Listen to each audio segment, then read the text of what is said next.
Hey, FractalMindMike here, and I want to talk to you about big boxes and how cool they look and how cool the game is inside them. Sometimes they're not as cool as each other. I'll take maybe public review rankings of the games, and I'll put my own subjective rating on the boxes, and we'll see where they fall in the coolness of game to coolness of box ratios. I think that'll be fun. Let's do it. Let's take a look at this game here. This is Jill of the Jungle, the Manicon release of Jill of the Jungle. I guess this is like second generation Manicon. This box looks, I mean, you know, it's got that cool 90s aesthetic. I like it, but honestly, like objectively looking at this compared to some of these other boxes, it's not the coolest. But the game is actually really fun. Like the game, you know, sure it gets hard, but the game's actually pretty cool. It's one of those games. This is a Manicon box. Manicon was Australia's biggest like local publisher for a long time. You know, an Australian-owned business that published games, and they did a really good job. This was early years. They hadn't really gotten to the point of having really great cover designs on their boxes and things like that. This graphic design is, I don't know, it's kind of nice, like looking at it as a retro 90s perspective, but honestly, compared to other games at the time, this didn't look that great. Like, yeah.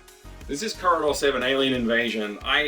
Look, there's no rescuing this game. The box, though, has some pretty big appeal. It's got this capstone logo on it, so for people in the know, they might think, actually, that's not a very good game. But it's, you know, it's cool. It's a cool box. And I think if you pick this one up off the shelf and look at the back, maybe you'd make a judgment call, but looking at the front, it could sell.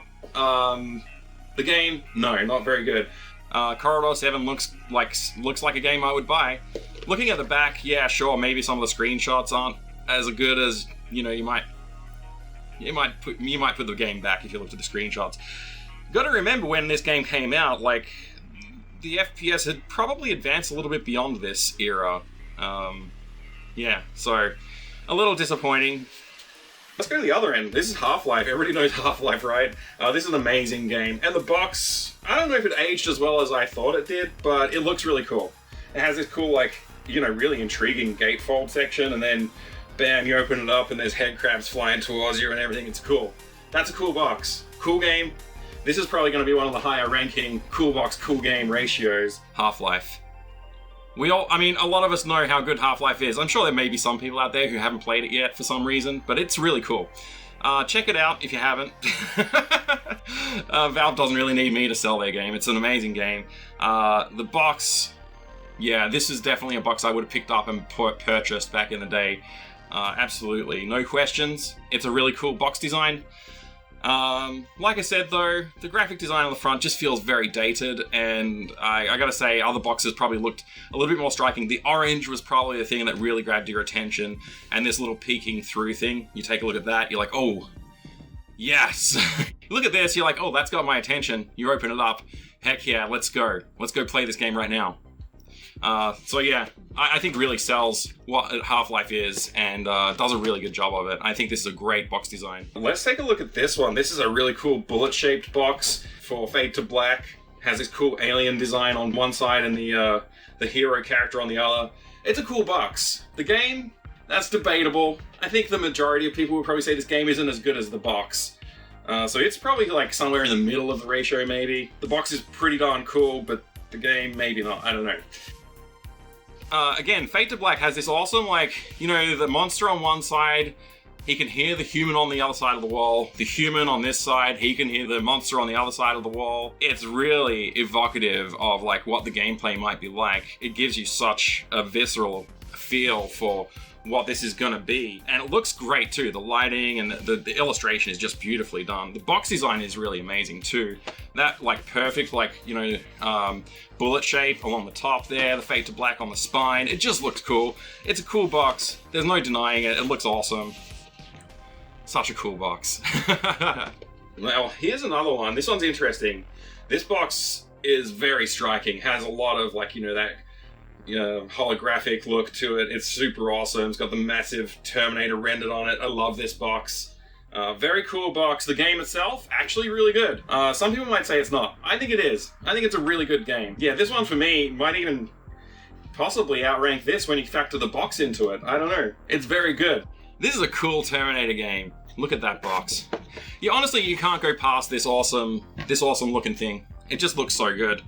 SkyNET's pretty awesome. Look at that box. This is so cool. The Terminator, like, pointing the gun right at your face.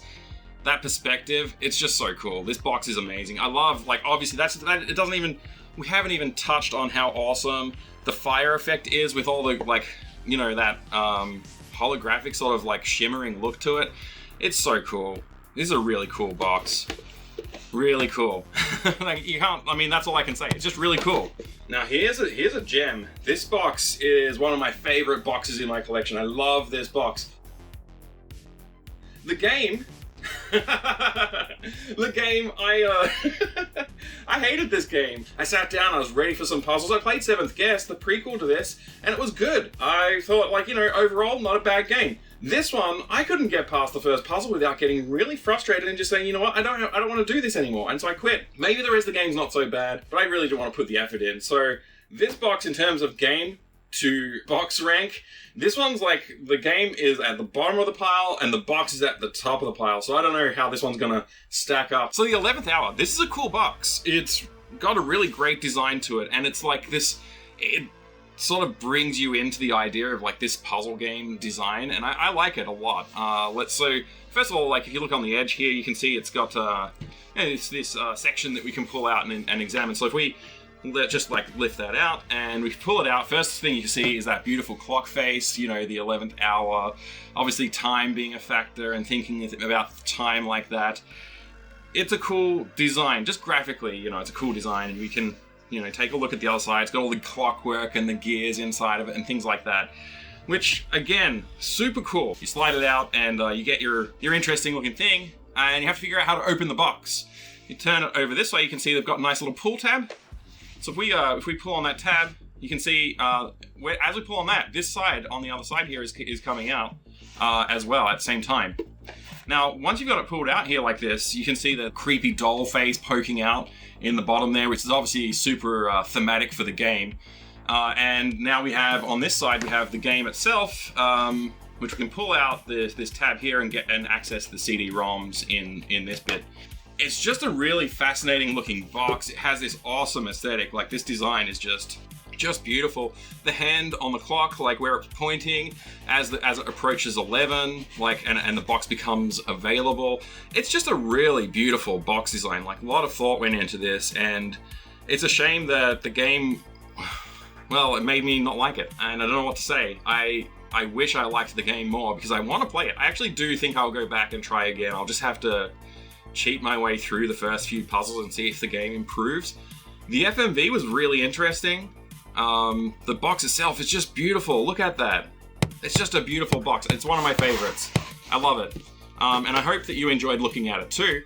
Putting the box back in is actually a little bit of a challenge because it does have these screws that are actually, like, you know, rivets or whatever you want to call them, poking out you know, you have to be very careful. So sliding it back in, it's usually easiest just to lie the box down like that. Alright, before I get to scoring the boxes, I would love to hear in the comments what you think is a box with an amazing game inside, but the box design is not that great, or the other way around, where it's an excellent looking box, but the game's kind of mediocre. So I'm most interested in finding out what the difference is between the quality of the box and the quality of the game. I'm also interested to see which ones have the highest score overall, and the lowest score overall. So let's go ahead and score these boxes, and we'll see how they add up. Alright, for me, I think Jill of the Jungle, if I had to rank this box, I think it could be cooler. It could have some graphics on there from, like, you know, actually illustrated graphics or something like that to really help sell the box. As it is, it's just a few screenshots, and it kind of looks like shareware. It's not. It's actually the full game. It says 3 games here because it's got all 3 episodes. But I don't know. I think I might have to rank this one pretty low. Yeah, let's say 5. Let's say 5 for that.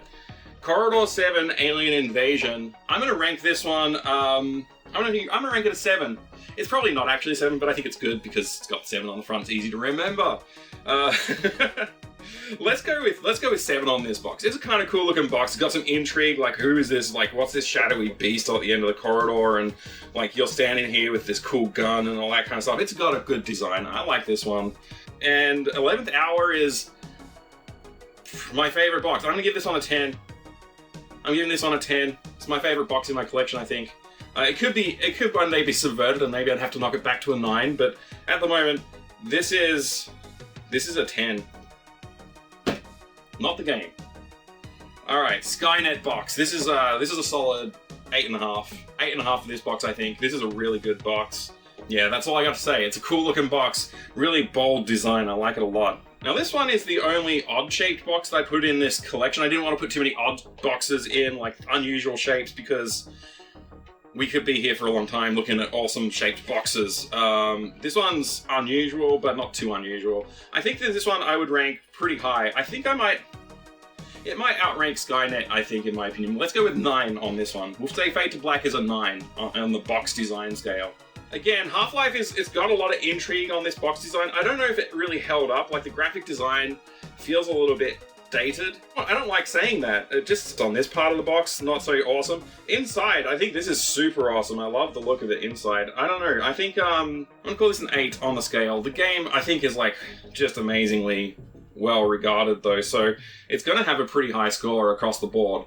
We'll call this an 8. So Half-Life was the highest rated game at 9.2, and the lowest rated games were both Corridor 7 and the 11th Hour with 5.5 each. So the two highest box and game scores that I put together were Half-Life and Fade to Black, both coming in at 8.6. The lowest score overall was Corridor 7 Alien Invasion, coming in at 6.2, alongside Jill of the Jungle. To come up with the box game ratio score, I subtracted the box score from the average rating and checked the difference between those two. So basically, how much better is the game than the box? Half-Life scored 1.2, Jill of the Jungle scored 2.4, Corridor 7 Alien Invasion scored -1.6, SkyNET scored -1.3, the 11th Hour scored -4.5, the worst game to box ratio of the lot.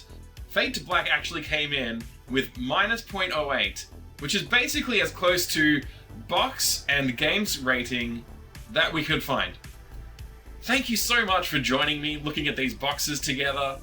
It was a fun, silly idea I had, and it was interesting to see the results. I hope you had fun too. Please consider subscribing and leaving a like. I'll see you next time. Bye.